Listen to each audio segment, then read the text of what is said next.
I'm Sarah, a 30-year-old IT specialist, and I've been pretty much buried in my tech world at a large company. Life was about as predictable as it gets until a call from an old friend shook things up. It was about our high school reunion. I got there a bit late, thanks to a last-minute bug I had to squash at work, but the place was already buzzing with laughter and loud conversations. I recognized faces, now a little rounder or leaner, hairlines receding, and fashion senses, well, let's just say some were better left in the past.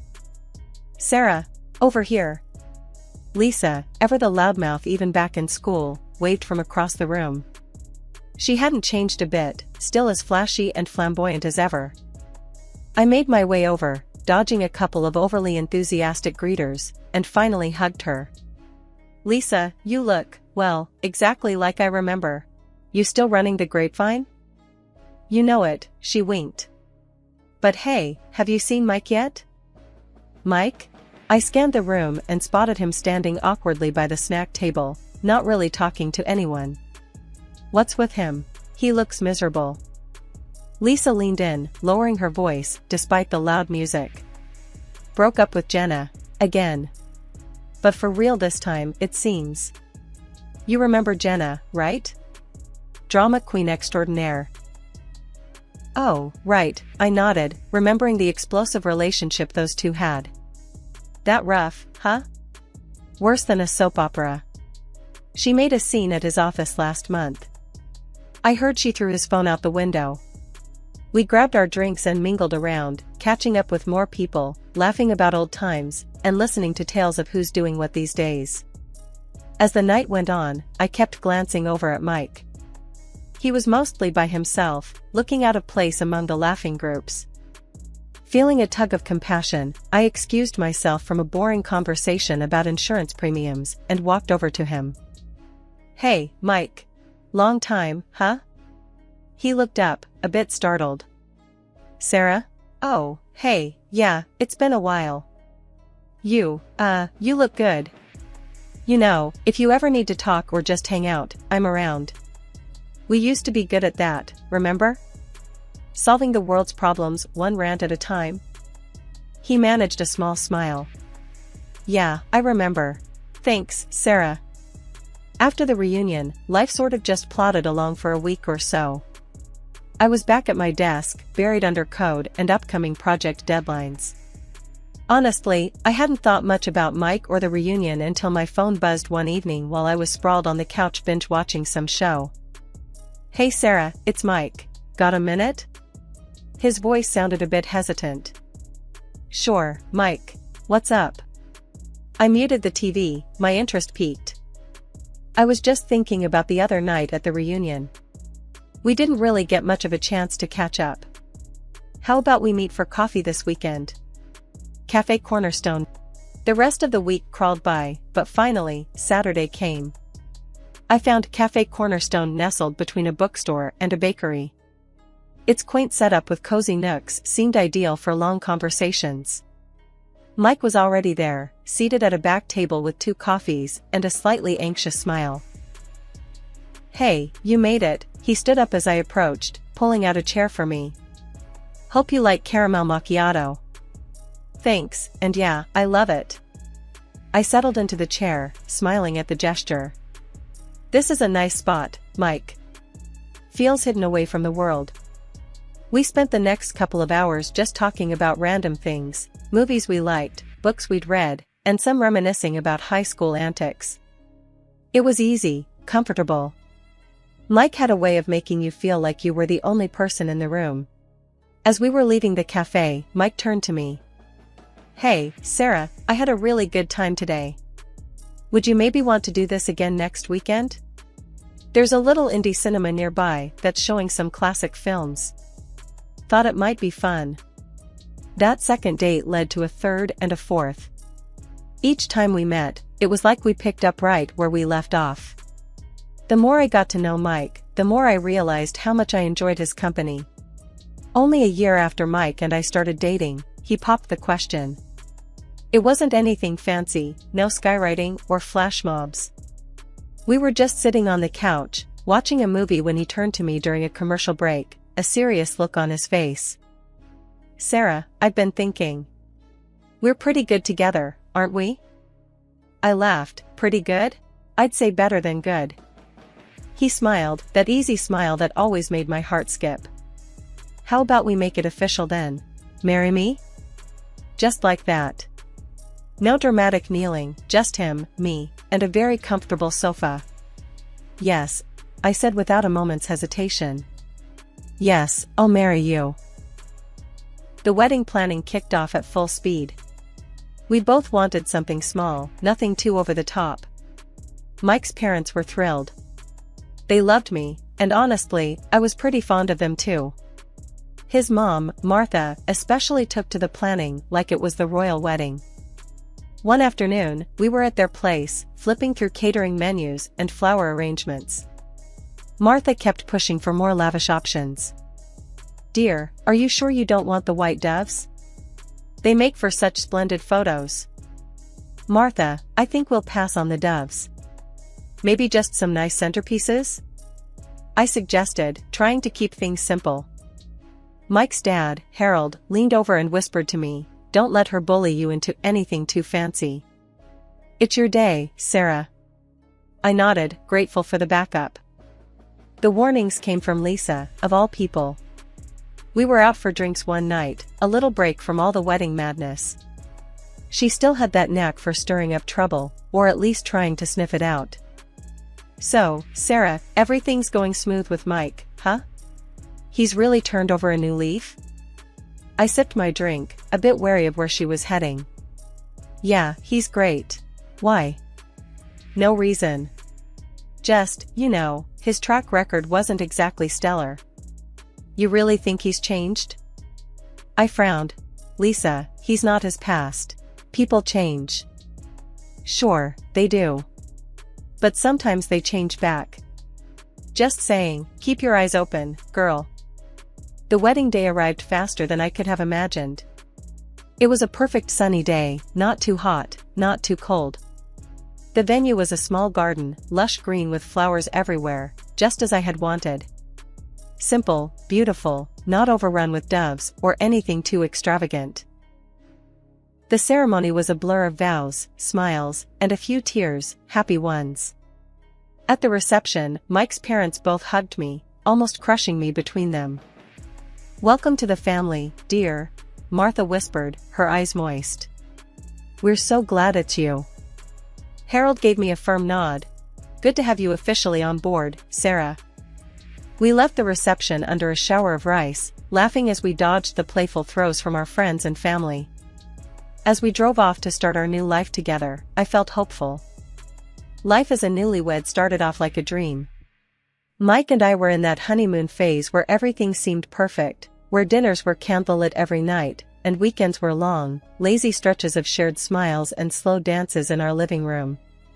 But as months rolled on, I started to notice small changes, the kind of stuff that nibbles at the edge of your happiness without fully announcing itself. One night, I was clearing up after dinner, and Mike was on his laptop, which had gradually become a common scene. Hey, Mike, wanna watch that new action movie tonight? Heard it's good. He didn't look up. Nah, I've got tons to do. Maybe another time. It wasn't just the brushed-off movie plans. It was him coming home later and later, his side of the bed cold when I'd try to snuggle up, him being there but not really being there. One evening, after he had missed another dinner, I decided to confront him when he walked in at nearly midnight. Mike, we need to talk. Is everything okay at work? You've been coming home so late. He sighed, tossing his keys on the table with more force than necessary. It's just work, Sarah. We're slammed. You know how it is. I get that, but it feels like you're always tired, always busy. I miss spending time with you. Don't start, alright? I'm not in the mood for this tonight. He brushed past me, heading to our bedroom. That stung. I followed him, not ready to let it go. Not in the mood? When are you ever in the mood to talk these days, Mike? He paused, the anger in his eyes softening a bit. Just going through a rough patch. It'll get better. I wanted to believe him, so I did. We went to bed that night, with unresolved tensions hanging between us like thick smoke. Things didn't get better, though. The cycle continued. Mike would be attentive and sweet for a few days, and then distant for weeks. It wore on me, the constant up and down. One afternoon, I tried a different tactic. I booked us a table at our favorite cafe, thinking a change of scenery might help. "Mike, let's go out today. Just us, like old times." He hesitated, then nodded. "Okay, sure." At the cafe, I tried to lighten the mood. "Remember when we first came here? You spilled coffee all over yourself trying to impress me with your latte art skills." He cracked a smile, finally looking at me. "Yeah, that was a disaster. Gave up on being a barista after that." We laughed, and for a moment, it felt like we'd turned a corner. But halfway through dessert, his phone buzzed, and whatever wall had come down went right back up. He checked the message and stood abruptly. "I've got to go back to work. Something's come up." "Right now? It's Saturday, Mike. I don't control the timing, Sarah. I'm sorry, I have to handle this." There was a hardness in his voice that didn't sit well with me. I watched him leave, the half-eaten dessert a silent witness to another failed attempt. I sat there a long while, thinking about Lisa's warning, about how people change back sometimes. The past few months had been a roller coaster. One minute, Mike was the sweet guy, attentive and full of surprises. Next thing I knew, he was cold, buried in work, and coming home later each night. That evening was no different, or so I thought until he walked through the door with a scratch clawing down his face. "What happened to your face?" I asked, my voice sharp, cutting through the silence of our living room. Mike flinched, a little startled by my directness. "It's nothing. Had a bit of a mishap on the road. Almost collided with a car."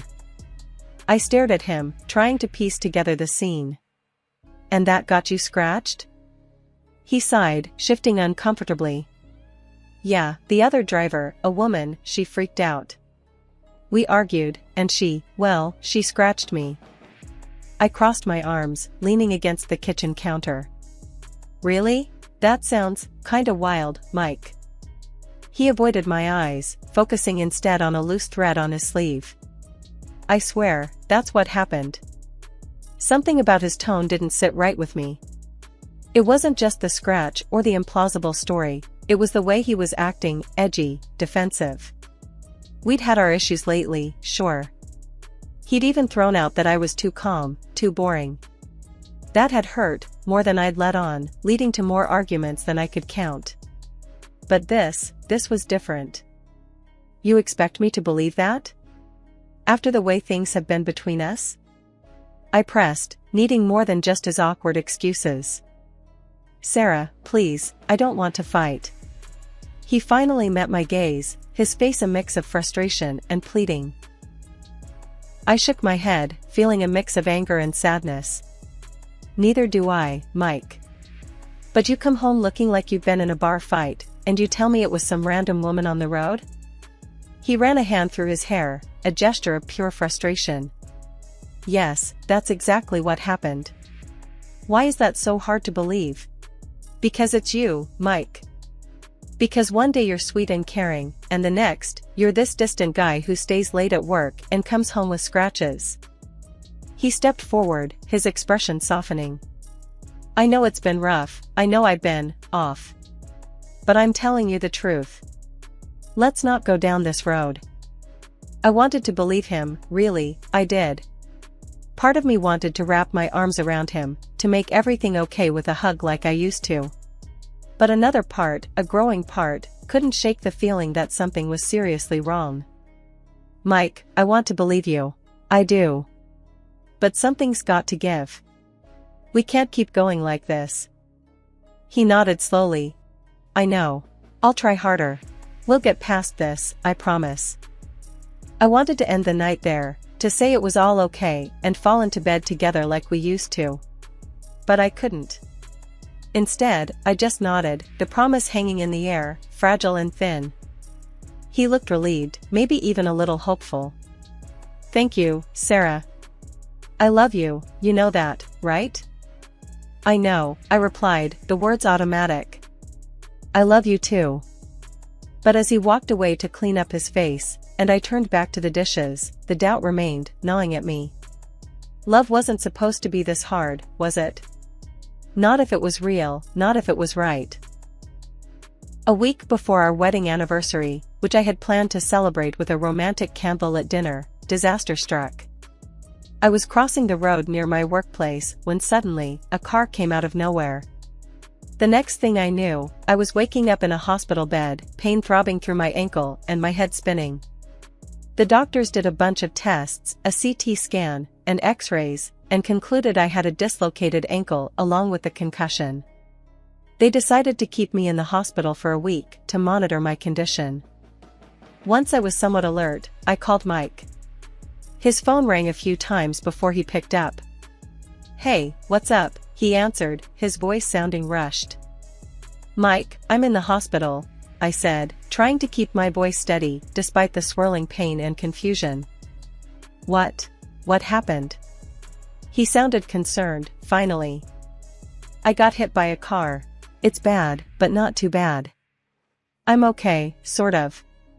I have a concussion and a dislocated ankle. They're keeping me here for a week." There was a pause on the line, then, "Oh, wow, Sarah, look, I can't talk right now. I'm at the airport." "Airport? Why?" "I had to leave for a business trip, urgently. I won't be back for 2 weeks." His words felt like another blow, this time to my heart. "What?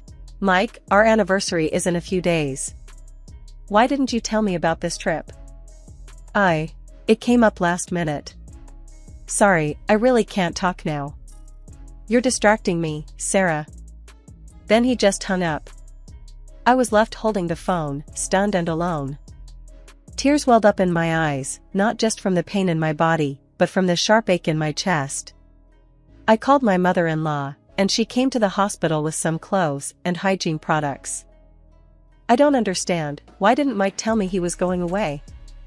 I asked her as she helped me settle in. She looked troubled, her hands fussing more with the blanket than necessary. "I don't know, dear. He didn't tell us much either. But don't worry, everything will be fine." After she left, I lay there, staring at the sterile hospital ceiling, the beeps of machines around me. I couldn't just lie there and do nothing. I needed answers. I picked up my phone again and called Mike's office. His boss, Greg, who had always been friendly with me, answered the phone. "Hey, Sarah, how are you doing?" "Not great, Greg. I'm in the hospital. Listen, I need to ask you something. What business trip is Mike on?" He said it was urgent. There was a pause, then, "Business trip? Sarah, Mike isn't on a business trip. He took a personal leave for 2 weeks. Said he needed some time off, no details given." I hung up, the cold realization settling in. Mike lied. He wasn't on a business trip.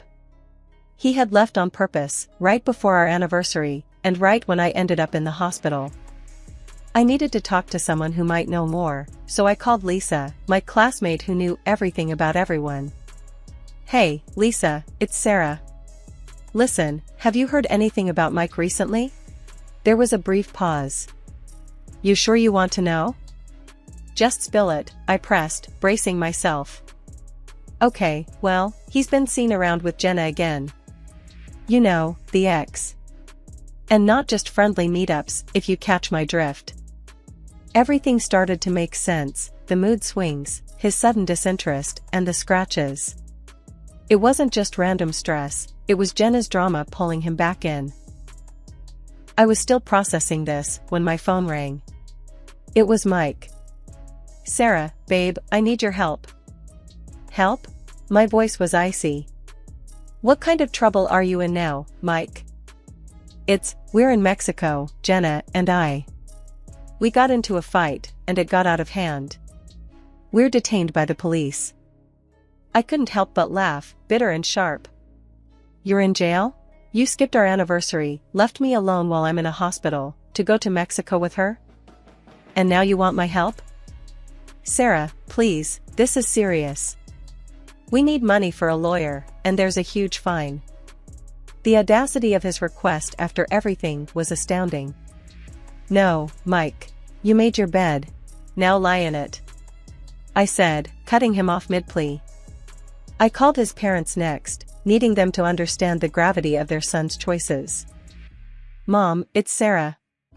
I need to tell you about Mike. His mom, always kind and understanding, listened as I explained the situation.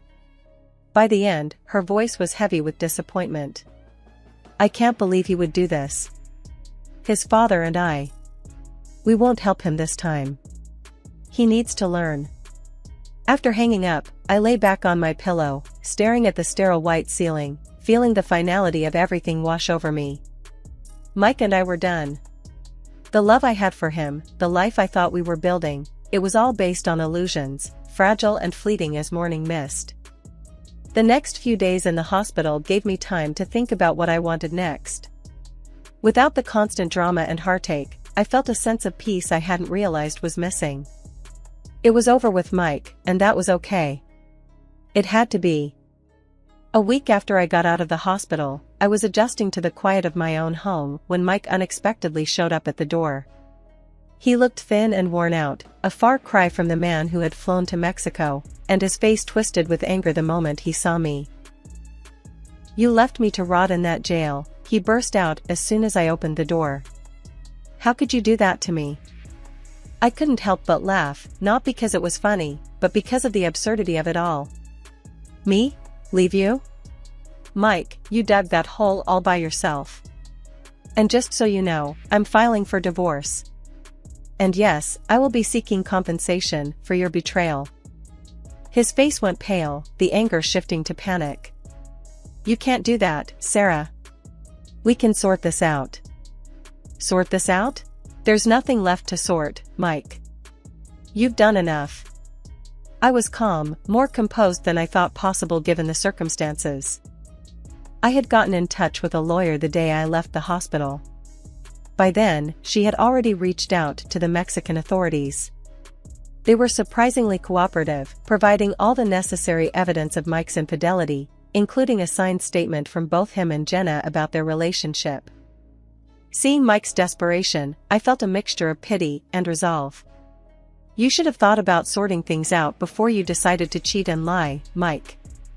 It's over. But, Sarah, No buts. It's done. My lawyer has everything. The police, the testimonies, the photos, all of it. Mike slumped against the doorframe, defeated. What about us? Our marriage? It ended the moment you decided to betray it. There's no us anymore, Mike. Only me and what I decide to do next. And right now, I decide to move on. With that, I closed the door on him, literally and metaphorically. Over the next few weeks, the divorce proceedings moved quickly, thanks to the overwhelming evidence. I received a substantial settlement, not as a victory but as a compensation for the betrayal and the upheaval it caused in my life. I moved out of our shared home, finding a new place where I could start fresh. It was smaller, but it was mine, filled only with things and memories I chose. Lisa, ever the source of local news, kept me updated on Mike's situation. He was still with Jenna, and their relationship was as tumultuous as ever. They're always fighting, always making a scene. Police have been called a few times already, she told me one afternoon over coffee. Let them have each other, I said, sipping my latte. I'm better off. I'm back at work, diving into projects. I'm building my career, Lisa. On my terms. As for Mike, his life continued to spiral. His parents, once so warm and welcoming, had distanced themselves, disapproving of his choices and the chaos that followed him.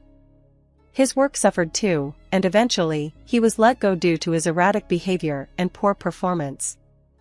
Sitting in my new living room, surrounded by boxes yet to be unpacked, I felt a sense of peace. The past months had been a whirlwind, a time of pain and revelation, but also of growth and newfound freedom. I was starting over, but this time with more wisdom, more resilience. I was free from the deceit, free from the drama. It was just me, my work, and a future that looked brighter by the day. As I set up my new space, every picture I hung and every book I shelved was a testament to my new beginning, to my ability to rebuild and flourish.